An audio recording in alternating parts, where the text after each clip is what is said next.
छत्तीसगढ़ राज्य सहकारी बैंक यानी कि अपेक्स बैंक में किसान क्रेडिट कार्ड से फर्जी लोन निकलने का बड़ा मामला सामने आया है। 150 करोड़ रुपए से ज्यादा की हेराफेरी की आशंका जताई गई है। किसानों के नाम से जहां फर्जी लोन निकाला गया, क्या है ये पूरा मामला, रिपोर्ट देखिए। शराब घोटाला, कोल घोटाला, डीएमएफ घोटाला, भारतमाला प्रोजेक्ट में मुआवजा घोटाला, बड़े पैमाने पर पैसों की हेराफेरी के इन मामलों के बाद अब छत्तीसगढ़ में एक नया घोटाला सामने आया है। किसान क्रेडिट कार्ड के माध्यम से सहकारी बैंकों से फर्जी लोन निकाले गए हैं। रकम छोटी मोटी नहीं है, बल्कि 150 करोड़ रुपए से ज्यादा की हेराफेरी की आशंका जताई जा रही है। अधिकारियों की मिलीभगत से किसानों के नाम से फर्जी लोन जारी कर पैसे को म्यूल अकाउंट में ट्रांसफर किया गया है। बैंक प्रबंधन की जाँच में ही इस बात का खुलासा हुआ। हालांकि अब प्रबंधन इस पर अंकुश लगाने की बात कह रहा है। घोटाले की जांच ईओडब्ल्यू से कराने की तैयारी है और अब किसी प्रकार का घोटाला नहीं होगा। जो किसान भाइयों के नाम से जबरदस्ती लोन ले लिया करते थे, वो सब अब राज्य सहकारी बैंकों में नहीं होगा और पूरे विश्वास के साथ हम छत्तीसगढ़ राज्य सहकारी बैंक को सभी किसान भाइयों के साथ मिलकर आगे बढ़ाएंगे और एक मजबूत पारदर्शी बैंक के रूप में छत्तीसगढ़ में स्थापित करेंगे। माननीय विष्णुदेव साय जी की जो नीति है, जीरो टॉलरेंस के हिसाब से जिन्होंने गबन घोटाला किया है वो सारे पकड़े जाएंगे और हम ईओडब्ल्यू को उन गबन घोटालों की जांच देने के लिए अग्रसर हैं। सहकारी बैंक में गड़बड़ी और उससे जुड़े इन तथ्यों को भी जान लेते हैं। दरअसल बिना आवेदन केसीसी से मिला लोन, केसीसी लोन का म्यूल अकाउंट में ट्रांसफर, रायपुर में 17 समितियों में मिली गड़बड़ी, भिलाई सारंगढ़ में इसी तरह का घोटाला, रायगढ़ अंबिकापुर में भी ऐसी ही गड़बड़ी, बरमकेला ब्लॉक में सबसे बड़ा गबन पकड़ा गया। 9 महीने में 10 करोड़ रुपए का गबन पकड़ा गया। अशिक्षित किसानों को बनाया गया निशाना। 1 अप्रैल 2024 से दिसंबर 2025 के बीच गड़बड़ी। छत्तीसगढ़ में 2058 सहकारी समिति है। मामले में प्रबंधन ने जांच का दायरा बढ़ाया तो घोटाले की परत दर परत खुलती चली गई। इस पूरे मामले में अधिकारियों की भूमिका भी संदिग्ध बताई जा रही है। राज्य में बीजेपी सरकार में सामने आई इस गड़बड़ी ने कांग्रेस को सियासी वॉर का मौका दे दिया है। पिछले 2 साल से भारतीय जनता पार्टी की सरकार है और केसीसी का जो लोन लिया जाता है वह 1 साल के लिए लिया जाता है। साल भर के बाद में उस लोन का उस किसान के जब धान बेचता है तो ऑटोमेटिक डिडक्ट कर दिया जाता है उस केसीसी का लोन।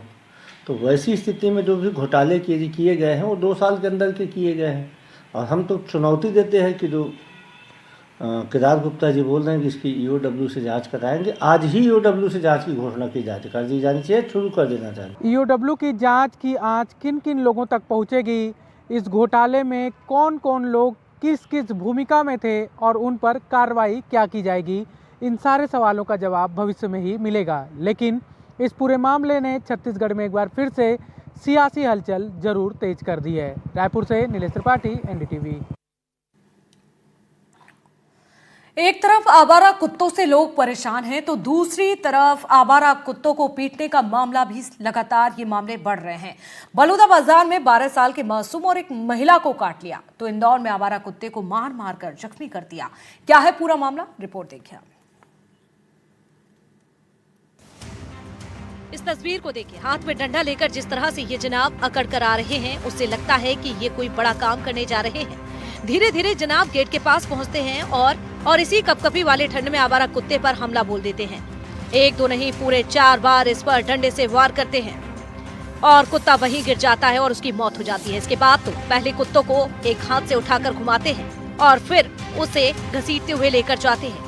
जरा सोचे, इस ठंड में इंसानों का हाल बेहाल है तो इस बेजुबान पर क्या गुजर रही होगी।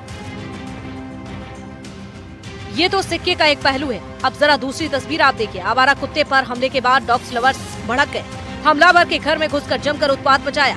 घर में रखे सामान बिखर गए। बताया जाता है कि अज्ञात एनजीओ से जुड़े लोगों और इलाके में रहने वाले परिवार के बीच जमकर मारपीट हुई। घटना के बाद विजयनगर पुलिस ने दोनों पक्षों की शिकायत पर क्रॉस एफआईआर दर्ज की गई। दिन पहले एक घटना हुई थी जिसमें कि जो स्वान लवर्स है उनके द्वारा एक रिपोर्ट लगाई गई थी। एक व्यक्ति के खिलाफ उनके द्वारा आरोप लगाया गया था कि इसमें एक जो स्वान है जिसको कि डंडे से पीट कर उसको मार दिया गया है।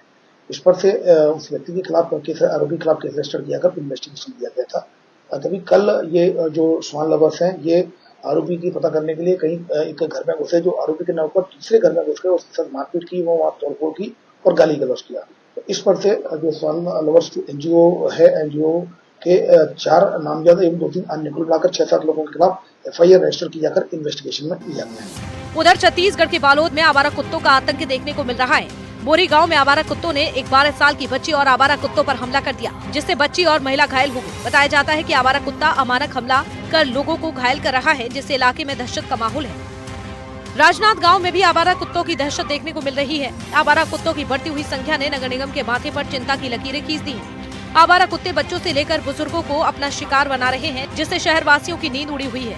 हर गली मोहल्ले में 10 से 12 कुत्ते समूह में नजर आते हैं, जिससे लोगों को आने जाने में परेशानी होती है।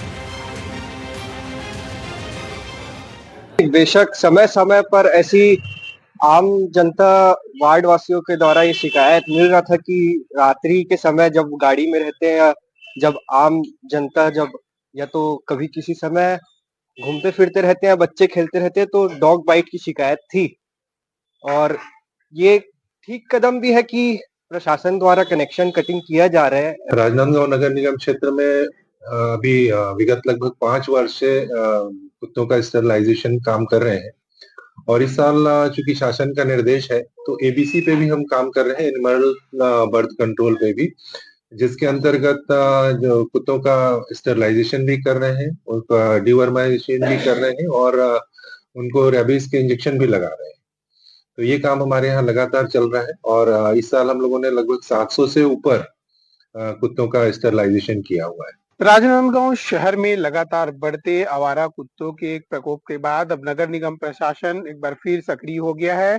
लगभग 1000 से अधिक जो आवारा कुत्ते हैं उनका बधियाकरण किया जा रहा है और किया गया है। मैं बता दूं कि शहर के लखोली में पशु जन्म नियंत्रण केंद्र बनाया गया है, जहां इन आवारा कुत्तों को लाकर रखा जा रहा है और इनका बधियाकरण का कार्य टीम के द्वारा किया जा रहा है। इसके लिए एक विशेष डॉक्टर भी जो है वो अपॉइंट किया गया है, जो इन कुत्तों का जो है बधियाकरण करते हैं। लगातार जो है आवारा कुत्तों का प्रकोप शहर के कई क्षेत्रों में बढ़ रहा था, लोगों को कुत्तों के काटने की शिकायत आ रही थी, जिसके बाद अब नगर निगम प्रशासन एक बार फिर सक्रिय हो गया है और नगर निगम की टीम के द्वारा शहर के अलग अलग क्षेत्रों में पहुंचकर इन कुत्तों को पकड़ा जा रहा है और उन्हें बधियाकरण किया जा रहा है, जिससे इनकी संख्या जो है वो नियंत्रित हो सके और लोगों को जो हानि पहुंच रही है उसे रोका जा सके। इसको लेकर निगम प्रयास कर रहा है। हालांकि शहर के कई ऐसे क्षेत्र हैं जहां आवारा कुत्तों के प्रकोप के कारण लोगों को परेशानियों का सामना करना पड़ रहा है। वहीं अब तक लगभग 1000 जो आवारा कुत्ते हैं उनका बधियाकरण की बात सामने आ रही है और नगर निगम लगातार इन कुत्तों को पकड़कर बधियाकरण का काम कर रही है।